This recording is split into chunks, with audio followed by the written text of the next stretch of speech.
You know, it's interesting. Spiritual masters, teachers, and swamis, um, philosophers. You know, anyone from Carl Jung, even Mark Twain. Um, you know, Sartre. Not Hegel. He's a little too formal, but kind of mixing things up here. But Sadhguru, Swami Vivekananda, Sri Paramahansa Sri Ramakrishna, and Paramahansa Yogananda, Kriyananda. All these people, in one way or another, have told us that we confine ourselves to certain borders in what we qualify a life as being successful. Once a life meets these qualifications, then a life is successful. We inherit boxes from society. We have to conceptualize things because we're human, and we like to compare things. So for us, we're not born knowing that we don't need to compare and to fit inside a certain box, as cliche as that sounds. We're not born knowing that. So what we naturally do is, when we're very young, we start comparing ourselves to others and learning from others. That's how we learn. So we think that's what we should do for our inner being and how valuable somebody is,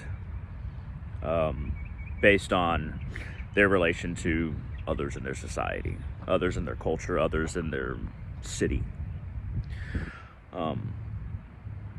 We take it a step too far because it's useful in learning, but it's not useful in living a happy life or deciding what meaning you want to ascribe to life.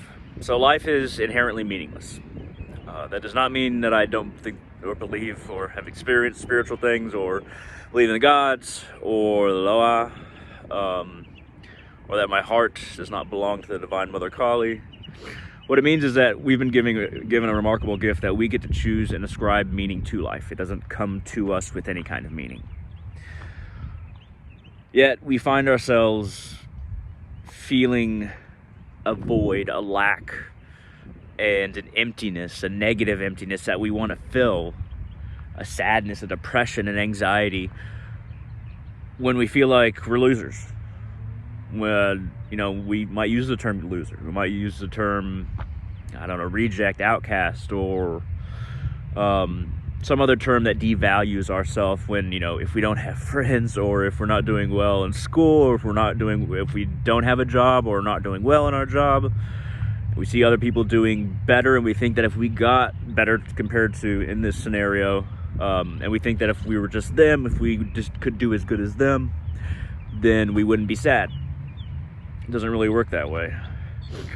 But on a societal human level, we start to take apart the gift of life through comparison and through deciding that the experience or our successes are not successes, that our experiences do not meet up to the experiences we should be having, or that we know we're better than certain people or like other people in society or materialistic people, but we're not doing as well as them and we see them happy. It might be something like that. There's a lot of different combinations that this can take. But we tend to make ourselves miserable needlessly in trying to conceive our world. When we conceive our world and make it so small that the meaning we ascribe to ourselves has to meet certain criteria in order for happiness to exist, then happiness is not going to exist. Because we expect that criteria to satisfy, and when it doesn't, then we just try to get more. A little bit better of a job, or higher rank, or a management position, or a hotter boyfriend or girlfriend, or more intelligent, more spiritual boyfriend or girlfriend, one that clicks with our personality more. We always think, a little bit more. My conception isn't correct. I just need to extend it. I just need to get a little bit more past the line that I'm at in order to be happy. in order to finally hit the sweet spot that is contentment. But returning to what all these philosophers and spiritual teachers say is that there is, if you can figure out a way to make your tiny little piece of whatever you have all that you need, if you correct and make better your perception of reality and try to quantify it in a way that less is more, then happiness is far more likely to be something that exists in your life more often than not. It isn't easy in a materialistic society or in a world where capitalism seems to rule to feel like a life that is small is enough, because we're constantly berated and thrown things that show us it's not enough, and you can have more, or you can have a nicer thing, hotter boyfriend, hotter girlfriend, a nicer car. Here's what the opposite sex likes. Here, you can be this buff, or you can be this fit, or if you get this degree, think of all the possibilities that you'll have. We're constantly targeted with these ads to make us feel like what we have isn't enough. And that's to make money for people who have decided that what they had isn't enough and they're trying to get more money. But whatever small life you have, and whatever you have in that life, work your way into that being enough. That's what all these teachers say. Try to make the smallness of your life and what you have right now enough. Because that line's never going to set itself. And if you can look within and find a wholeness without feeling like that emptiness can be filled by something out there, instead of emptiness, there's terrific power in the void. It's not empty. It's not that emptiness that you feel when you're depressed. It's not really empty. It's how you're looking at it. That void is filled with potential. But the world will continually tell you that in order to fill that void that you feel, in order to make that hole in your chest go away, that you need to shove stuff into it. Other things, more stuff. It's not going to work. There's power in that void inside your chest, even when you're sad, especially when you're sad, I think. Because if you can figure out how to use it when you're sad, when you're depressed, when you have anxiety, an attack even, then you're very close to making yourself invincible. Because that empty feeling is a terrible one. And it can't be filled by anything that you don't already have. You already have everything that you need. Try to realize that. Try to come to yourself.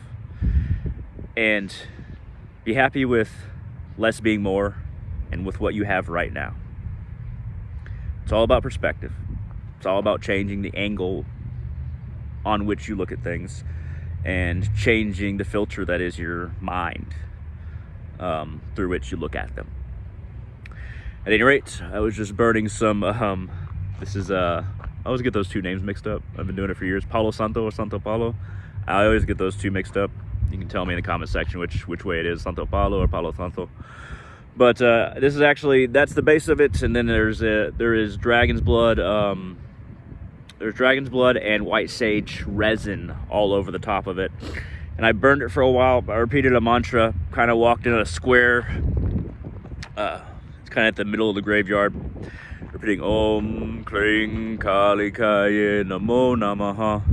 I don't really always know which mantra I'm going to use when I get to a graveyard. That's always a good one. I also don't know if it's going to be a mantra or if I'm just going to say Christian prayers or if I'm going to say bless you and extend out my hands and walk through.